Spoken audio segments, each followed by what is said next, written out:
कद्दे आपके खानों में, आपके रिस्क में, आपके जायकों पर। आज मैं आपको बताऊंगा कि बेसन वाला नान होता क्या है, इसमें टेस्ट आता कैसे है। जब आप घर पे बनाते हैं तो कच्चा सा क्यों रह जाता है, या जल जाता है, या कच्चा रह जाता है, खुशबू टेस्ट फ्लेवर आ क्यों नहीं पाता। इंशाल्लाह जो बातें मैं आज आपको बताऊंगा, आपको मजा आ जाएगा और आपने दौड़ लगा देनी है किचन की तरफ ये रेसिपी बनाने के लिए। और यकीन करिए अक्सर लोग समझते हैं लंबी चौड़ी रेसिपी है, 10 मिनट की रेसिपी से ज्यादा टाइम नहीं लगता, लेकिन यहां पे कुछ गलतियां जो लोग करते हैं। देखिए प्याज जो है, अक्सर मैंने देखा है बेसन वाला प्याज या जब पकौड़े बनाने हो तो लोग मोटा मोटा प्याज काट देते हैं, जो कच्चा रह जाता है।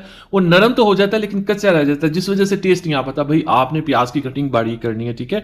ये देखिए बेशक आप लंबा कलियों में काट लें जिस तरह से हम सालन बनाते हैं, लेकिन मोटाई उसकी बारीक होनी चाहिए। अगर आपका प्याज या बाकी वेजिटेबल्स जो है वो मोटी हुई तो आपका फ्लेवर टेस्ट कभी भी निकल के नहीं आएगा। ये एक दरमियाने साइज का प्याज था, ठीक है।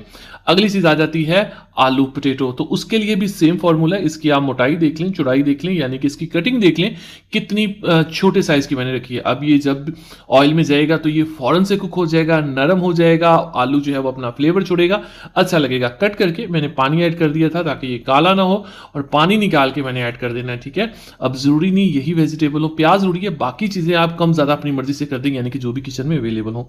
धनिया इसमें ढेर सारा ऐड कर देंगे, खूबसूरत भी लगता है, अच्छा भी लगता है, हेल्दी भी होता है। और धनिया को अच्छे से धो के फिर कट किया करें, फिर यूज किया करें। और अगर आपके पास थोड़ा सा पुदीना है ना तो वो भी बहुत अच्छा लगता है, मुझे मिला नहीं था। हरी मिर्चें जैसा कि मैं हमेशा कहता हूं जरूरत से ज्यादा इस्तेमाल करेंगे क्योंकि इसमें बहुत ज्यादा विटामिन सी है, जिससे हमारी स्किन खूबसूरत व्हाइट और ब्राइट होती है। चलें जी, अब ये होगी वेजिटेबल। अब किचन में ये नॉर्मली अवेलेबल होती है, कोई कम ज्यादा हो तो आपने टेंशन नहीं लेनी। अगली चीज, अब हमने टेस्ट को कैसे डेवलप करना है। जैसे कि मैंने कहा था कुछ हटके कुछ नया कोई मजेदार बताऊंगा, वो ये है कि हमने इनका पहले पानी रिलीज करना। उसके लिए क्या करना है बताता हूं। नमक इसमें चला जाएगा 1 टीस्पून भरकर, 1 टीस्पून लाल मिर्च का पाउडर और हल्दी 1/2 टीस्पून, बेसिक 3 मसाले। अब पकौड़े के मसाले, उसमें हम इससे में कोई 1.5 टेबलस्पून के करीब साबुत खुश धनिया मसल्स के ऐड करेंगे। क्यों? देखिए जब खुश धनिया ये जो साबुत होता है इसको मसलते हैं ना, ये टूट जाता है, इसकी फ्रेश खुशबू निकलती है। आपने पाउडर वाला यूज नहीं करना, आपने बिल्कुल साबुत नहीं डाल देना, इसी तरह से ऐड करना, बेशक कूट के ऐड कर दे। 1 टीस्पून जीरा और इसमें 1 टीस्पून ही हम जो कसूरी मेथी वो ऐड कर देंगे। इनको भी मसल के ऐड कर देंगे, इस तरह से खुशबू 200-300 गुना बढ़ जाती है।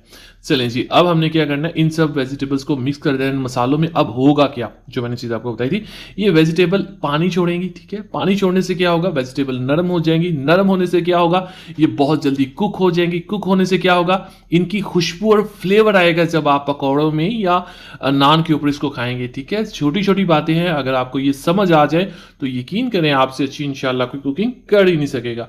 तो अच्छे से मिक्स कर दिया और इसको आप 5 मिनट छोड़ दें तो अच्छी बात है, लेकिन ये मिक्स करते करते जो वेजिटेबल है वो नरम हो जाती हैं, पानी छोड़ देती हैं। मतलब कहने का कि हमारा काम जो है वो मिनटों में हो जाता है। 1 कप बेसन भरकर ऐड कर देंगे इसमें, जिसको मैंने अभी अच्छे से छान लिया था, ठीक है। और इसको कर देंगे मिक्स। अब इसमें जो है चम्मच का काम खत्म हो गया, हाथ से मिक्सिंग करेंगे।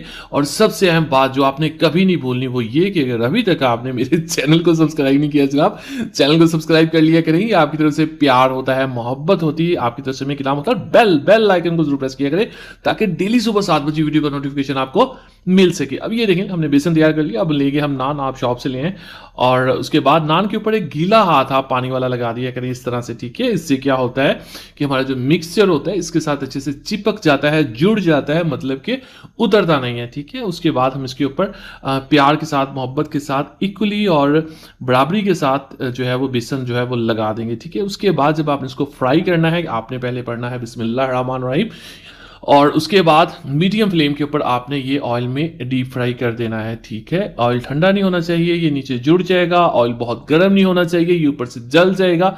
सो फ्लेम को आपने मीडियम रखना है और अच्छे से जब ये पक जाएगा आप चेक करते रहें बीच में, फिर इसको पलट दें। और इस सब के बदले में आपने प्यारा सा कमेंट करना और बताना आप किस सिटी से, किस जगह से हमारी वीडियोस को देख रहे हैं। चलते हैं हमारी लुक की तरफ, मैं तोड़ के आपको करीब से दिखाऊंगा, तब आपने कहना है बिस्मिल्लाह रहमान रहीम। तो माशाअल्लाह अल्हम्दुलिल्लाह, देखिए जी मेरे अल्लाह की शान, उसकी रहमतें, नेमतें और बरकतें। दुआ में रखिए, वीडियो को लाइक कीजिए।